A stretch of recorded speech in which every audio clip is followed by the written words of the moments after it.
Very different. Greetings and welcome to Mount Olympus. I am Hercules Invictus, and today on Sword and Sandal Cinema, we have Brian's Drive-In Theater, and Brian will be launching the drive-in season with us today. Greetings and welcome, Brian. How are you? I'm well tonight, Hercules. How are you this evening? I'm doing great. I'm glad we're sitting here and talking, and I'm glad that your journeys are joyous in the past few weeks. They have been. I finished up my classes on April 30th, and I've been on the road ever since. And unfortunately, this is the last day of vacation, and we're heading home But the summer approacheth, so I'm sure in a few more weeks will be a new vacation. tomorrow. Actually, Sunday. Ah, okay, there you go. It's a short one. It's just 3 days. I, I, I salute you, my friend. Thank you. But like I said, the next one's a very short one. It's only 3 days. It begins on Sunday. Right? And we're just going to Ohio, so it's not. Yeah, we're going to do some fun things, and there are some existing drive-in theaters still in the great state of Ohio. And that's what I wanted to talk about tonight was just sort of the state of the drive-ins, Mhm. and we have fewer than 300 drive-ins still operating in the United States at this That's point. sad. It is, and not only are drive-ins endangered, but the single-screen theater in general, I think, is should be on the endangered list because there are so few of them left. I believe you were mentioning that the ones that you and Athena used to attend in Tenafly have been closed. And in Bergenfield, we used to go more often than not to one of those two theaters to watch our movies, especially on date night, where we go out to dinner and go watch a movie. But both of them have been closed for a while now. Mm. And the Teaneck reopened its theater, so we caught a movie there. So it's become our new traditional place of going. And if we really want to see something that's not playing in Teaneck, there's always the mall that has the multiplex type of theater where you could order food and bring it up with you. As you know, I live in a college town, and we lost one of our megaplexes during the winter months. It was a Regal Cinema with, I don't know, probably 12 or 14 screens, something like that. And Wow. it closed in January. So now we are down to an AMC theater, which is at our mall. And that AMC has, I think, 14 screens. Don't quote me on that one. And I got to tell you, it's not a great theater. The seats have been upgraded, so they're mostly okay if they work.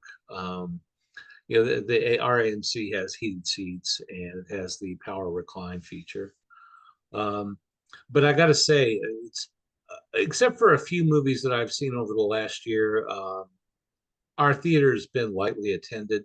Now I now that might be just when I go because I purposefully try to pick showings and days when I don't think many people are going to go. And at our local theater, Tuesday seems to be the big day when nobody goes, so they have discounted tickets. I think the tickets are like 650 for most of the programming on Tuesdays.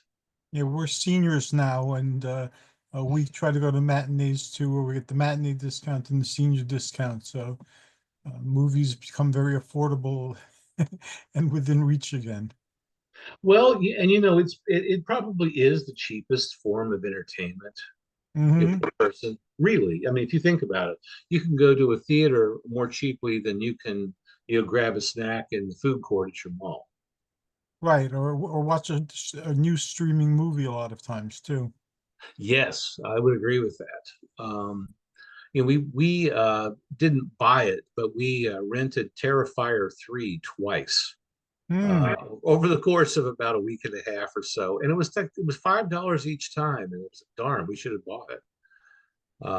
I'm against buying a movie that I can only stream. If I'm going to buy something, I want to see that shiny disc. Yes, me too.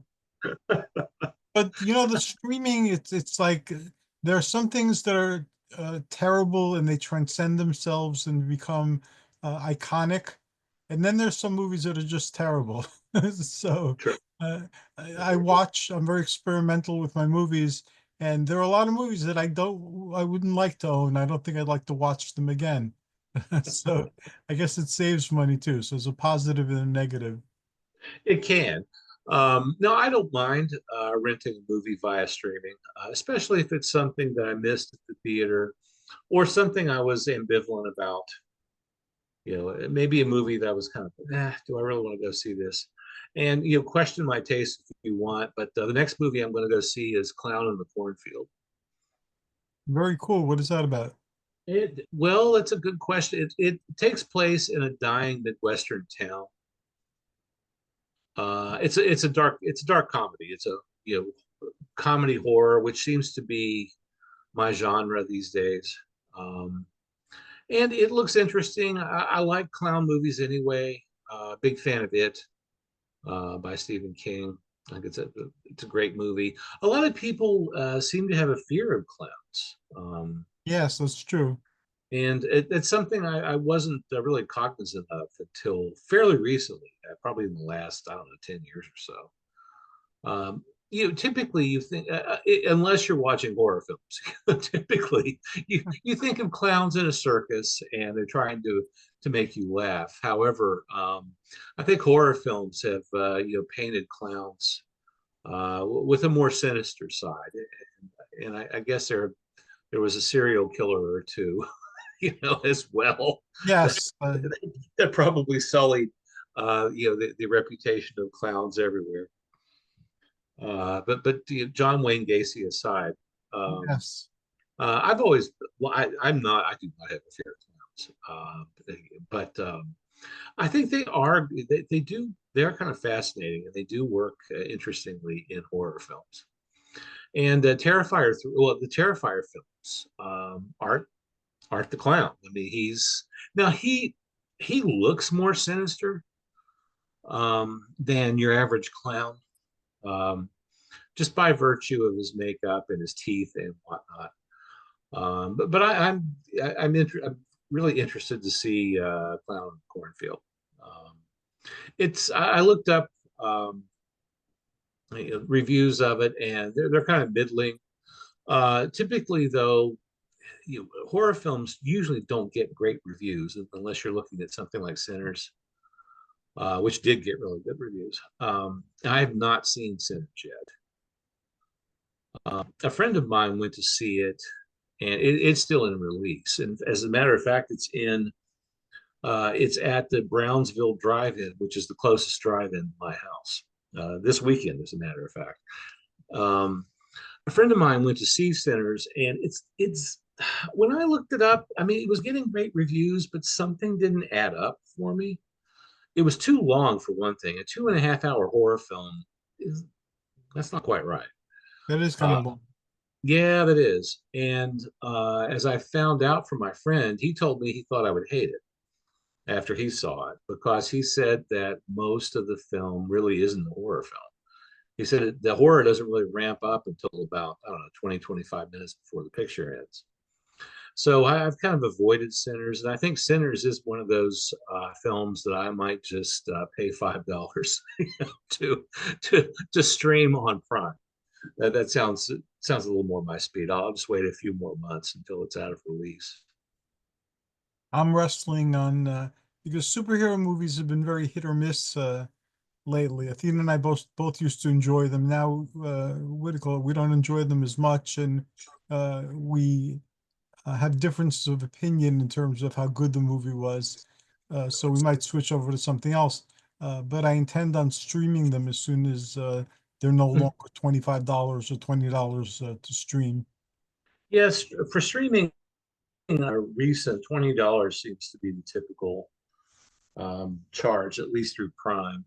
Um, we have several different streaming services. We don't have them all, but we've got Max, Peacock, um, oh shoot, Paramount, and there's Shutter and probably a few others kicking around there. We've actually dumped.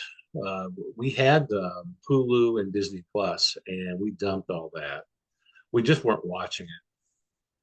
And I think we could probably go through some of our other streaming services and weed out another one or two, perhaps. The Marvels play on Disney, so that's why we keep it. I follow that since the beginning. So even if the movie is not great, it's a few puzzle pieces for the bigger picture. And Mhm. Marvel and DC are today's mythology. You know, in ancient times they had the national or ethnic mythologies. Now we have universal superhero mythologies among the other mythologies we have. So I'm a student of mythology. So that's what fascinates me. And you're right about that. I mean, I think it is the modern interpretation of mythology. As you'll remember, drive-in theaters, which are few in number these days, used to feature B movies. There were movies that were made for the drive-in circuit. Um, and for drive-ins, you always needed, and still do, need to have a double bill. You need to have two movies. Used to be that you would, well, depending on the movies themselves, sometimes drive-in theater owners would lead off with the strongest movie first, and then the weaker movie, or the second movie on the bill would be shown second. These days, well, we B movies aren't dead, but there isn't anything specifically made for the drive-in circuit anymore, sadly enough.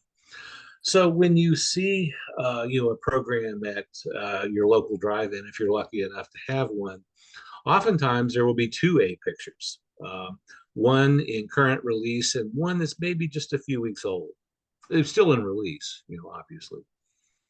And like I said, the one that's closest to me is the Brownsville Drive-In Theater in Brownsville, Pennsylvania. It's a three-screen um, drive-in in very good shape, very good condition. And they do well with social media. They post very often. They usually have little contests for people who will, share or repost their initial postings to try to get the word out. And oftentimes in the summer, especially if they've got a big picture, they will sell out. It's not unusual at the Brownsville Drive-In to have a line trying to get in the place. Usually on screen one, they will have a more family or child-friendly program, and screens two and three are usually a bit rougher. Screen three often has horror films. So when I go, I'm usually looking at screen three, quite honestly. And I haven't been. Oh, not I don't hate children's programming. As a matter of fact, some of it I think is pretty fascinating. But the children's programming and children's films as of late haven't really hit the mark so much. Probably should talk about Snow White for a few minutes here. And as you know, there's been a lot of controversy over the live action remake of Snow White with Rachel Zegler and Gal Gadot. I've heard that there was, but I'm not really on top of that one. Well, to tell you the truth, the controversy around it is not well defined for a couple of reasons. For one thing, some of your more conservative pundits were complaining that it was woke, so to speak, meaning that Snow White was a sister doing it for herself, I suppose. And I guess those people wanted to see just a traditional retelling of Snow White with Prince Charming and whatnot.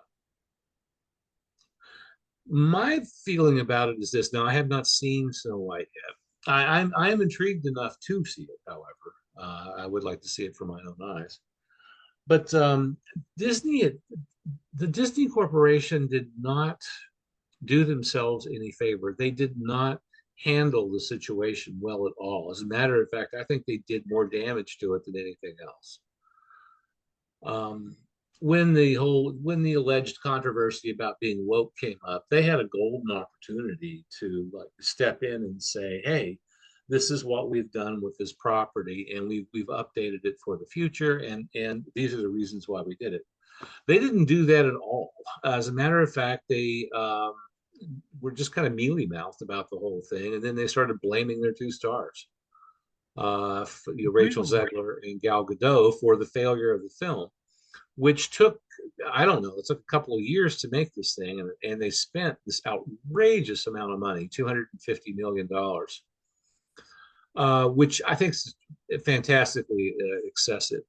And Peter Dinklage, the famous little actor, uh, was complaining that the dwarves in Snow White were all CGI. And when I saw them, they are really creepy. One of them looks exactly like Alfred E. Newman from Mad Magazine. Oh, wow. I mean, it almost has to be intentional. He looks so much like Alfred E. Newman. And while I love Mad Magazine and Alfred E. Newman, I don't think he belongs in Snow White. I really don't. And I kind of agree with Peter Dinklage in that, you know, dwarf actors.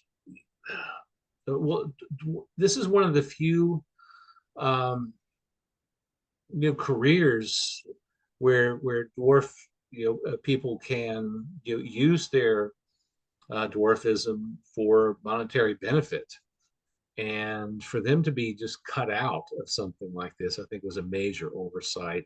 And to tell you the truth, I think it would have been better with live actors as opposed to the CGI oddness that I've seen, at least in clips and photographs of the dwarfs and Snow White. Um, Disney has made so many missteps lately. I mean, all around. It's not just with their films; it's with the amusement parks too. I mean, it's kind of shocking. Disney is usually very well known for providing excellent customer service, uh, and typically, who the people who run their social media are, extremely thoughtful and tops in their field. And the the situations they keep finding themselves indicate to me that they still have, really good employees, but the decision making that's occurring at the top of the food chain is poor, extremely poor, and not based on anything that I could identify as intelligent. They don't seem that, although they have all of this data, from surveying, people as they walk through parks and surveying people who have seen their movies, they don't seem to do anything with it. They seem to ignore it, or they seem to have the mindset that, oh, well, we know what we're doing. And then if the customer doesn't like it, there's something wrong with the customer. There's a I've lot of, seen that type of logic too with other Mhm. entertainment companies, and you're right, it is a puzzling stance to take. Disney also had with the Marvel property, Jeremy Renner, who played Hawkeye, and he was in that accident He with almost died. Yeah. and almost died. And they offered him half the amount of money he made doing the other season of Hawkeye, to do a second season of Hawkeye.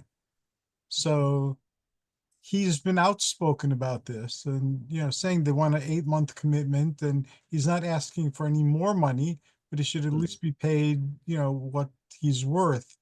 And he doesn't blame the creative people. He blames he called them the bean counters. Yes, it's the people at the top of the food chain. They're not entertained with people. And yeah, I mean, everything's got to be done to a price. I get it. Right.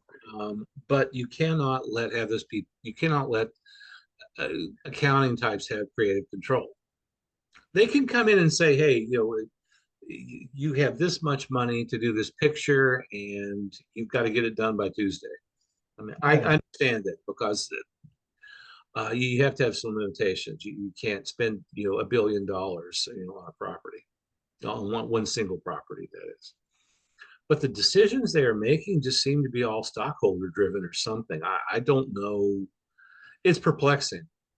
Well, Um, Marvel admitted that Disney had pushed them to produce more content and just churn it out because they wanted to rake in money, and that affected the quality of the Marvel yep. movies.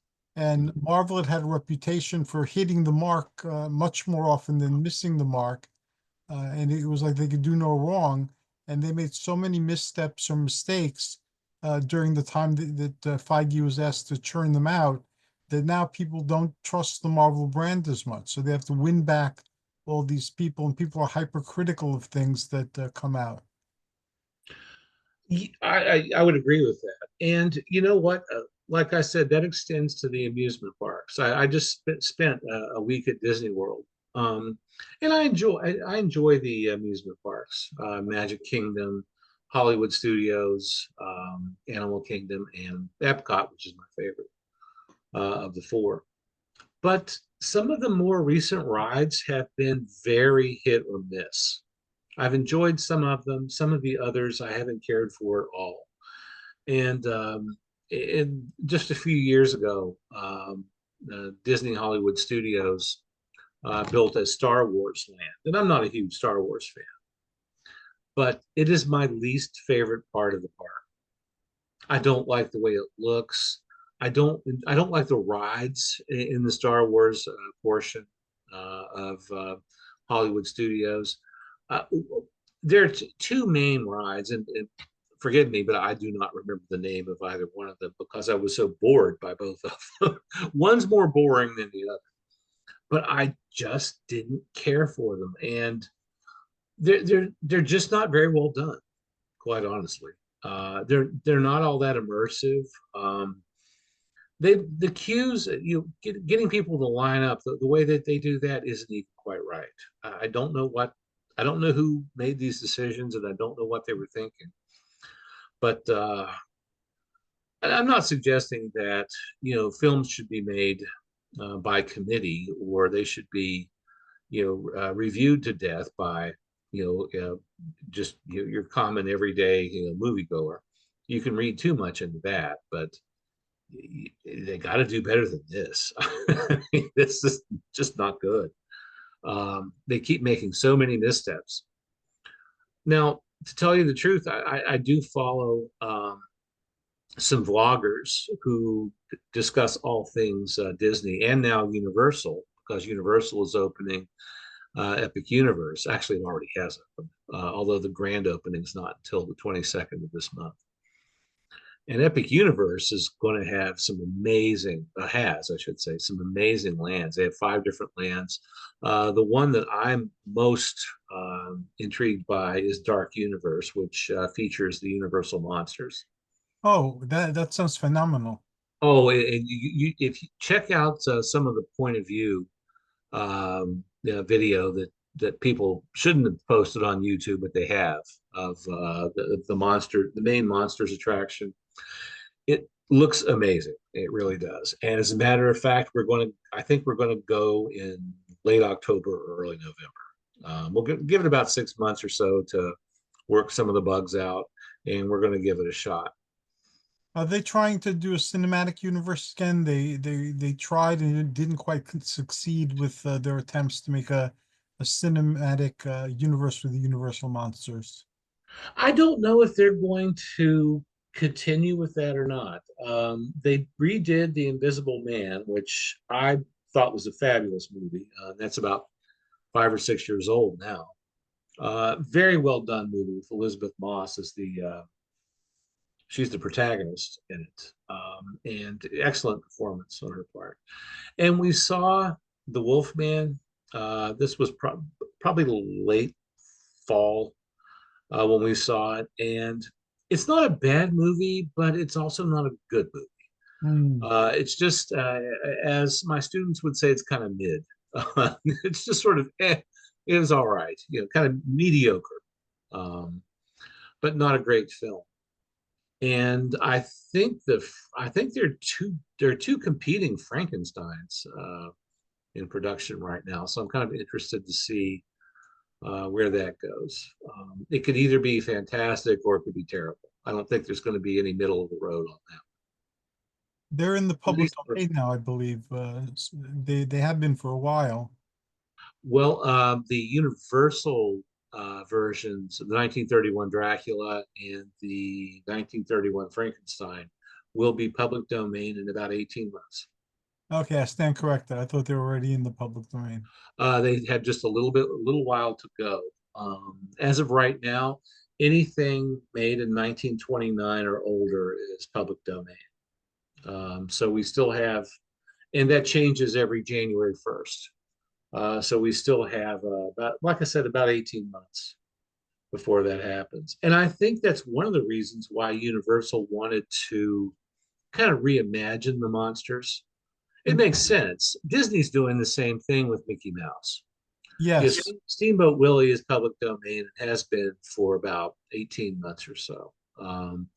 And in their most recent iterations of Mickey, Minnie, Goofy, Donald, and Daisy, they have a slightly different look. It's not radical, uh, but there are slight differences. To tell you the truth, I don't like the new look of the characters as much. I think it looks flat to me. It looks more like what you would see in a newspaper comic strip as opposed to what you would see in a hand drawn cartoon. It's very flat. I don't care for the look of it at all, and I also don't care for the paint, the colors that they've used in their most recent cartoon. Um, One of the attractions at Disney Hollywood Studios, which took the place of the Great Movie Ride, which I'm still pissed about, is Mickey and Minnie's Runaway Railway. Um, it's it's an interesting concept in terms of ride technology, in that the ride doesn't have a defined track that you can see. Um, so that part of it's really cool, but the animation of it it just leaves me cold. It's flat. The story behind the ride itself is not interesting. Um, it looks like that they went about three-quarters of the way with the budget for the ride, and then they just chopped it off. It really is lacking something. I think it needs to be reimagined. It's just not very good, and it's not very engaging. And if you read the reviews of it, nobody really seems to care for the ride. And some of their fans are still pissed that they took the great movie ride out. And I would probably be counted as one of them, quite honestly. But I understand why Disney had to reimagine what the characters look like, because Okay. they need something to slap a new copyright on, essentially. And I get that, but I think they could have done a better job. It just doesn't look so good. Like I said, it's very 2D. It's very flat. Uh, it's just not a good look.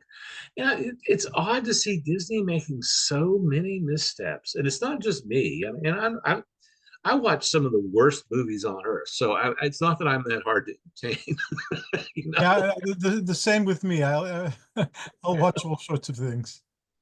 So since I will watch terrible programming and bad film, I guess maybe I should be a little more forgiving. But with Disney, you kind of think of it as kind of the best of the best, um, in terms of making um, films and television programming that tug at the heartstrings, the things that are really engaging for all viewers, not just children. And they seem to have lost their touch.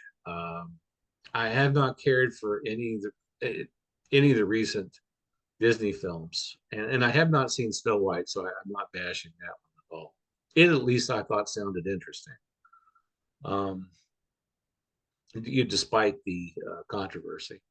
At least it sounded different. Um, they've done a lot of live action remakes of cartoons, and it I'm not sure that that's the way to go. I think that they might explore maybe some new properties. something they haven't done yet, as opposed to reaching back into the vault, and just saying, well, here was, here was Snow White, our very first feature length cartoon that people have all these attachments to. So let's redo it and change everything about it. You probably shouldn't do that with an audience that's so familiar with it, with a different, Story. with a certain property. Go with something else. You can take that same storyline, great, but call it something else. Write some new characters. Come up with a new plot. It won't kill them. They did And that, a television series called Once Upon a Time. I think it was called Once Upon a Time, and it was the characters from their movies and other entertainment. And Hercules and some of the characters from the Hercules animation were in, I think, season 5. And it did some interesting things with the characters. Uh, mhm. yeah, they were recognizable, they were different, they were edgier, I guess would be the word. And they were pleasantly unexpected in how things resolved themselves. So I think something like that would have been good. I gotta say, of the films that I've seen over the past year or so, some of the best ones I thought have come out of Neon Entertainment, and those are, dare I say, smaller budgeted affairs, um, and they're often horror films, and that's the shtick, that's my genre anyway. But I've enjoyed a lot of Neon's films. Going back to the drive-in thing, I did want to give you a few updates on some of the other drive-ins, across America. One that I've been to as recently as a couple of years ago is the Auburn Garrett Drive-In. It's in Auburn, Indiana, very close to Fort Wayne, Indiana. A couple of years ago, a really nasty storm, and that area gets. I have been in storms in that area, and they are it's the Wizard of Oz. I mean, it's Auntie Em. You can see Margaret Hamilton flying away on her bicycle. It's flat. It's table flat. There's nothing to stop those storms, and the winds could be amazing. Unfortunately, they had I don't know if it was a derecho or what happened, but they had a really nasty storm, and it destroyed their screen, which has been there since 1952 or something like that. And when I was following the story, um, the owners of the drive-in said it was going to cost them $250,000 to rebuild the screen. Nice. And if you look at those drive-in screens, you look at them and wait a minute, it's just structure and a giant white panel. But one of the things complicating matters and also making it more expensive is that I think there's only one existing company that still builds drive-in theater screens because there are so few of them left anymore. I believe the company is called Harkness Screens, and they do indoor and outdoor. And it took them a couple of years, and they got they had some insurance money, but it didn't cover 250 grand. And the community really jumped in and did fundraisers and tried to bring a lot of awareness to this issue because Auburn, Indiana is a small town. There's a couple of great, I should say, fantastic car museums there, but there's not a whole lot else. And that drive-in's been part of the community for 70 years. And it was a shame to see it, potentially close because it's a nice single screen drive-in. But they are reopening, I think, on the weekend of I think it's the 23rd, but it's the weekend leading up to Memorial Day. And they're reopening, which which I think is just exciting. And when that happened to their screen, I thought, well, here goes another drive-in. This was going to close too. But the owners and the community rallied and got it back together, which I think is amazing. Very nice too. For a Uh, while, you were very involved with the preservation of drive-ins. I remember during part of our journey together, we used to promote organizations to try to save the drive-in and as well as particular drive-ins. Again, if it's worth doing, we could start building that into the shows. I think it probably is worth doing. Um, But we'll do it. as you know, a lot of areas just don't have them anymore. I don't think your state of New Jersey has any left. I don't I don't know of believe, any. I I know in don't think they do. Pennsylvania when we lived, there were several within driving distance. One very near to where we had our company, um, the Barbarian Bazaar, and we were doing Mount Olympus Marketplace as well. And one of the drive-ins had like a flea market, so we used to do the flea market there at the drive-in theater. That's very common to have a flea market in the parking lot, on the weekends during the day before the drive-in program begins at night. Um, the as you know, well, as you said, that when you lived in Pennsylvania, there were you had some options in terms of drive-in theaters. Pennsylvania has the most drive-in theaters still in existence. Um, I think they have a little over 20 left. I'm proud of Pennsylvania. Yeah, really. Pennsylvania. Um, and as drive-ins were built rural areas where you weren't likely to have a theater, in town. So oftentimes they were, located, in farming communities and such because the land was cheap, it was available, it was flat. And in areas that grew, as metros grew, a lot of drive-ins turned into housing developments because the property was already cleared, um, already had some utilities on it. It was probably flat or nearly so, and that happened to a lot of drive-ins. They've turned into housing complexes, and the ones where I live, um, I think there were three or four of them. One of them, the last one to close, I think it's now a junkyard or something like that. But the other ones are all housing developments. In Greece, when I was very young, there was no theater to watch movies in, but they used to travel with the projectors and the sound equipment from village to village, and they Mhm. used to have a flat. They find the flattest wall that was Yeah. whitewashed, Grease they whitewashed anything, and they would set aside a night and they'd project on there, and then they would go around with a hat, and you would contribute what you could to the uh, drive-in for that night. And if you happened to have a house nearby on a balcony, you had lots of friends who would come over and watch the movie for free from your balcony. I'm most likely, when and one of the things that I'm going to try to do this summer is I'm going to try to hit a variety of drive-ins. Um, I've got a plan. Um, and since I'm, essentially in the Pittsburgh metro area, one of the ones that I want to go to is one I've not been to, and it's Pittsburgh's only remaining drive-in, and it's called the Dependable Drive-In. It's in Moon Township, which is actually closer to the Pittsburgh airport. It's not that close to downtown.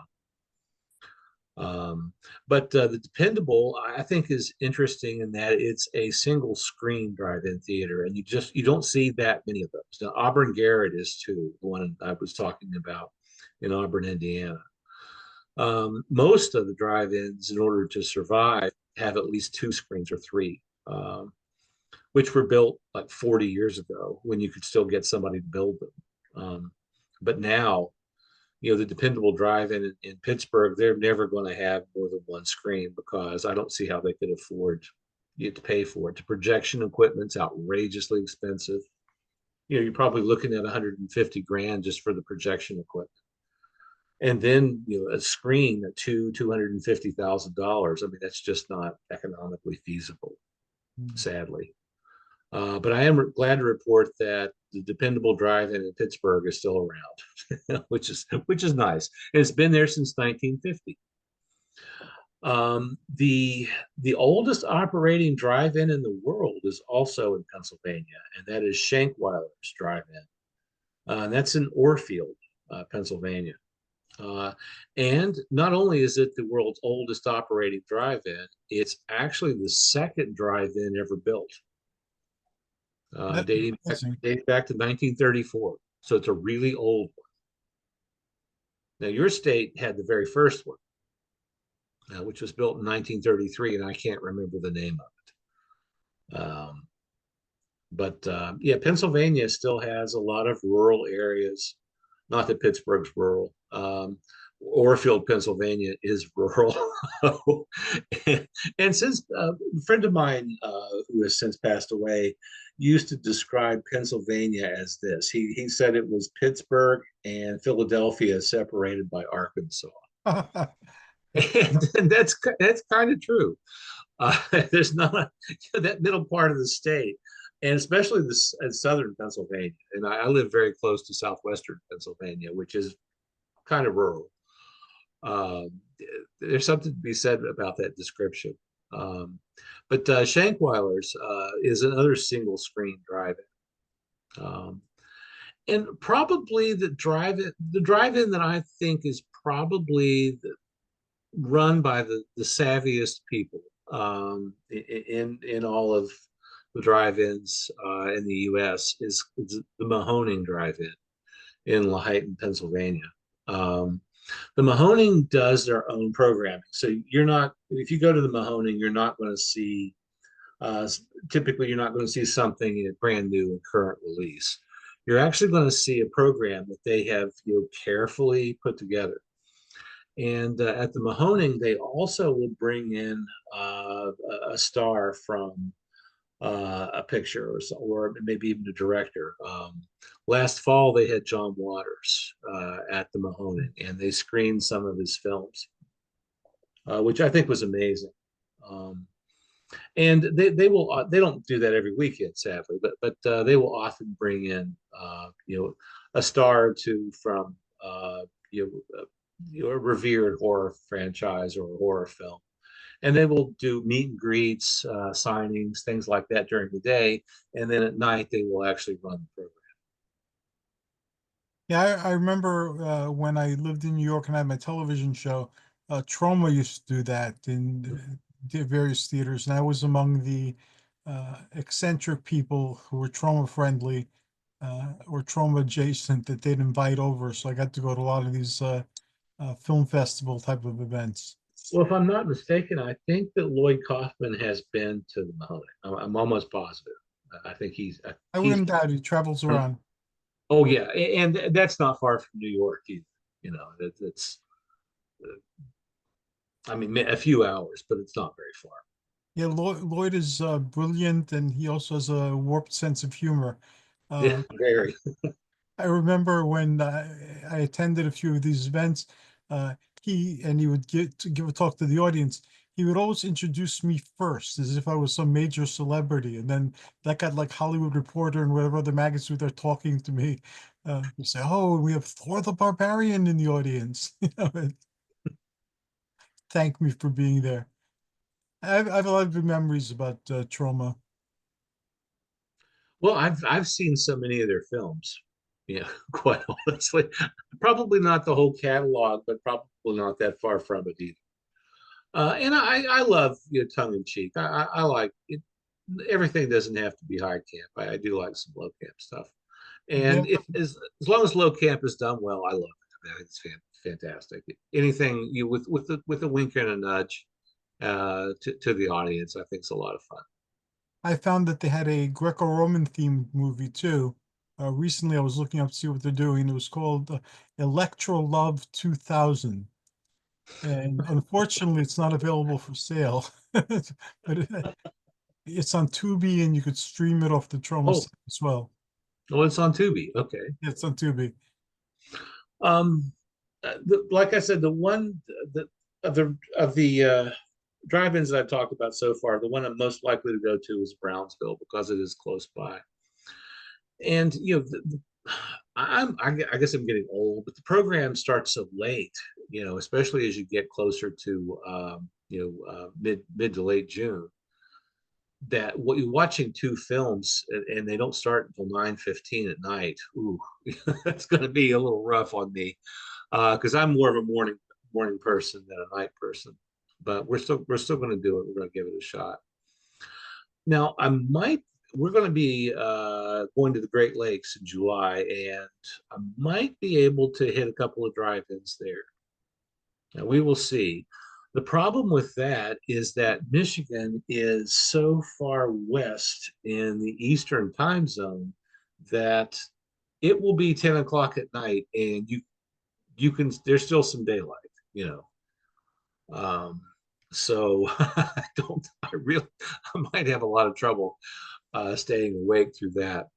Uh, One of the ones that I'm going to try to go to and would really be excited to go to is the Ford, Wyoming drive-in theater, and that is in Dearborn, Michigan, which is the home of Ford Motor Company. Um, Dearborn's also where the Henry Ford Museum in Greenfield Village is located. And the Ford Wyoming is notable for two things. For one, they can park more cars at Ford Wyoming than any other drive-in in the U.S. And it's thousands. It's a big one. It's a big drive-in. And what was the other thing that I was going to say about that? Oh, they're open year round. And that's kind of unusual these days anyway, that far north.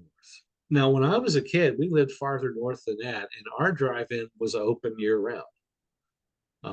So it was not that crazy to go to the drive-in and there be snow on the ground. That also made it for an interesting viewing experience. Well, made for a cold one. That But too. one of the things that you could do at the drive-in, the one that we went to when I was a kid, which was the closest to our house, was we went there were a few in town, but we went to one called the Tuscola, which is sadly gone. Been knocked down.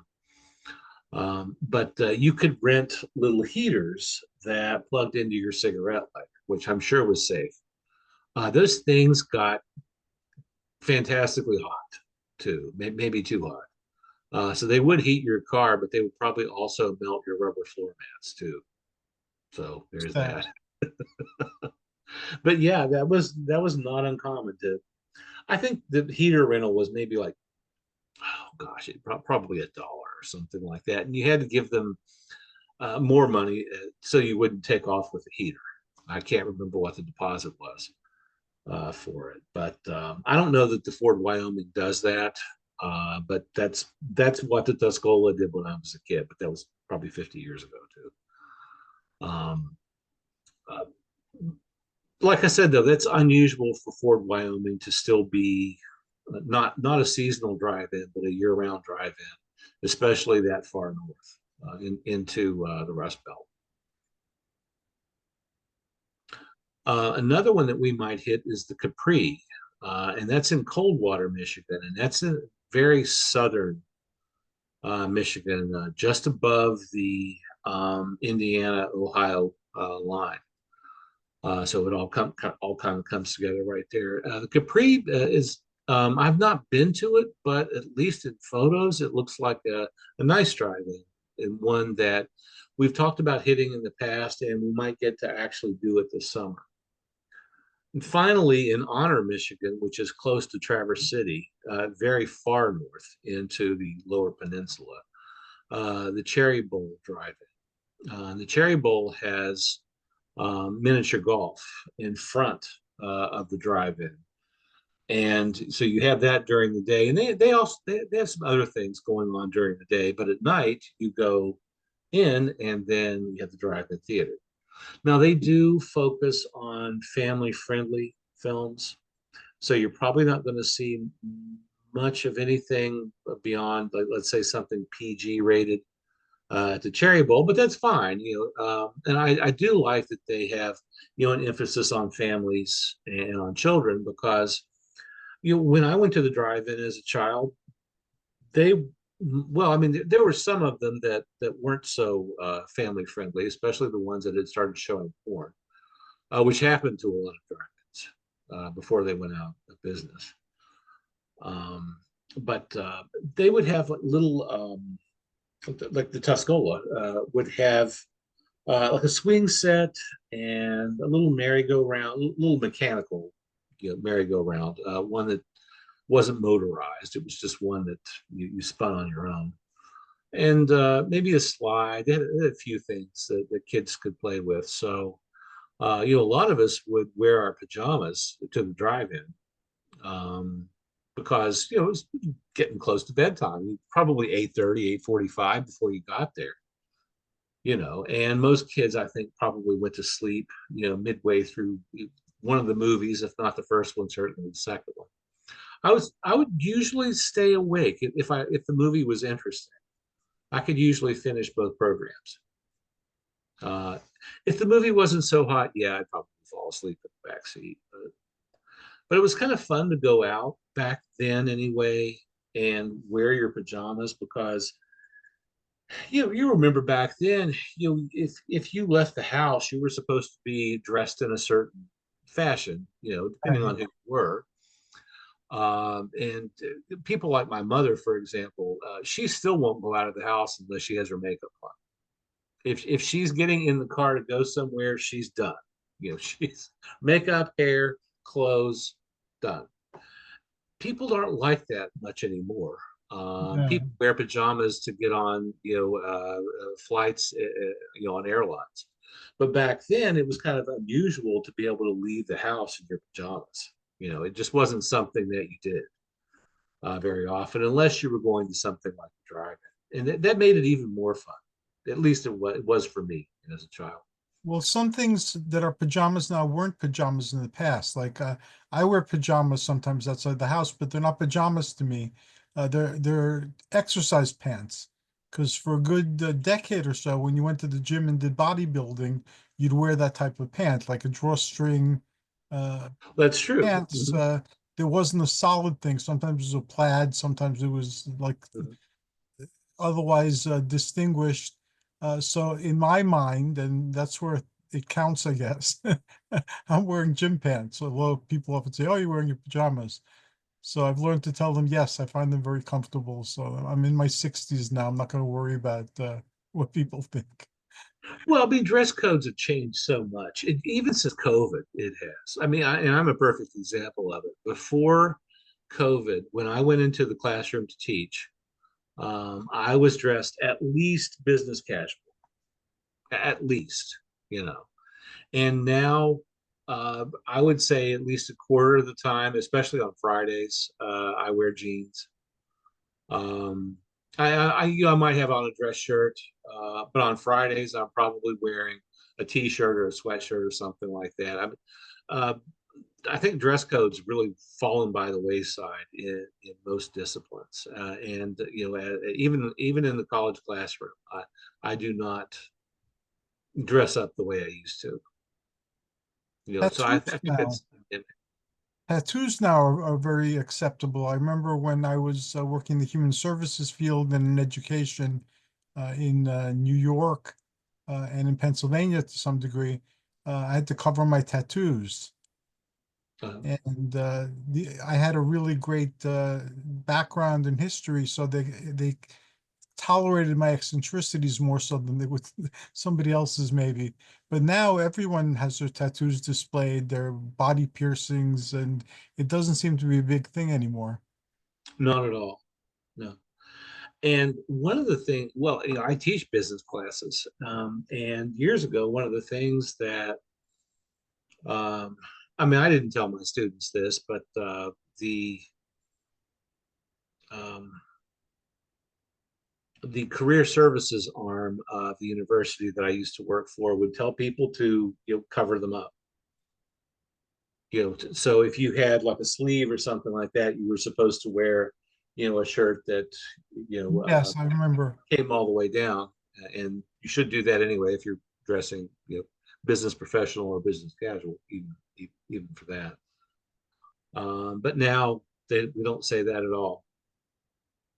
I remember I was again in the human services and in education when I had my television show, but my television fame had spread and people were disappointed if I hadn't if I showed up like in business formal or business casual, the place felt cheated, and they would tell my employers they were a very big and famous agency that why didn't they send me with my fur vest and with my broadsword and and all my fur and leather and metal. So I started going dressed up like I had on my Fringe TV show to very professional events, and people seem to love it. Well, you know what? If you've looked for, let's say business professional attire, it is hard to find. You have to go to you almost have to go to a men's store now.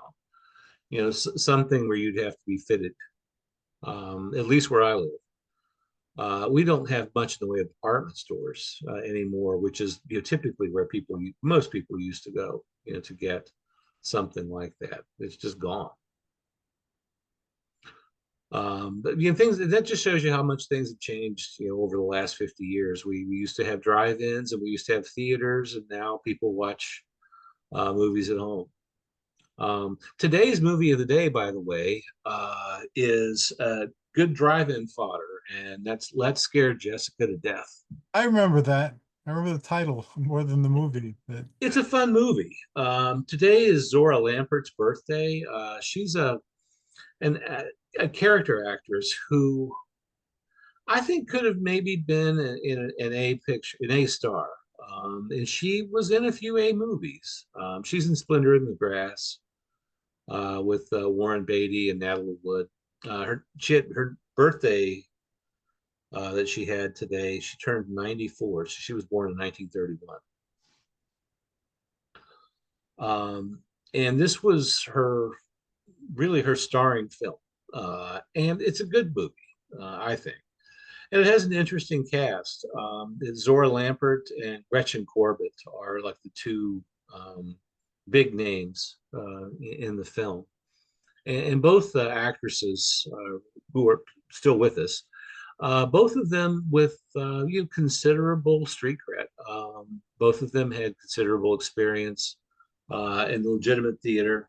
And Let's Scare Jessica to Death is an inexpensive movie. It was shot in 1971 for about $250,000. So not a big. That was not much money even in 1971. For a big picture. But it did pretty well at the box office back then, and now it has a cult following because it's actually a really well done film. It was picked up. Uh, it was made, like I said, on a shoestring budget, but it got shopped around to some of the studios, and it got picked up for distribution. And those are the kinds of movies that you used to see at the drive-in. You just don't. We just don't have films like that now to show in theaters. well, fortunately, Um, they exist on Brian's Drive-In Theater. How can people find the movie of the day and experience these wonders of yesteryear for firsthand? Well, as you know, there is a different movie of the day every day. Sometimes it is themed for the time of the year. Other times, it celebrates the birthday of an actor or an actress profiled on the website. And if you go to briansdrivein-theater.com, you can see who the star of the day is and what the movie of the day is. And many of the actor pages also have films and sometimes television appearances and certainly trailers on the actor pages. Not every actor page has a movie of the day because it all depends on that actor's catalog and what might be public domain and what isn't. I try to only run public domain stuff on the website. If you want to Have interact with me on social media, that will be on Facebook. Run a search for Brian's Drive-In Theater, and you will find me there. Yes, you will. And Brian is very good about getting back to you if you contact him. That's how this program started. I contacted him about his wonderful website, and one thing led to another. And now we've been talking for nearly a decade. That's true. And the first time we talked, I was on vacation, as I recall. The tradition continues. Yes. I would like to, before we close, to again thank you for being on the show and for sharing all the information that you shared. And I Thank really you. do want to integrate the helping the drive-ins back into the show. We could do it at the closing after you've given your Sure. information. You could share that information. And also, I want to cover your odyssey to visit all these drive-in theaters. I'm going to give it a shot this summer. I'm looking forward to it as well. Okay, thank you so very much. Give my regards to Greg and to your friends who you're visiting. I wish you safe journeys and a nice rest between vacations. Thank you so much. See you soon. See you soon.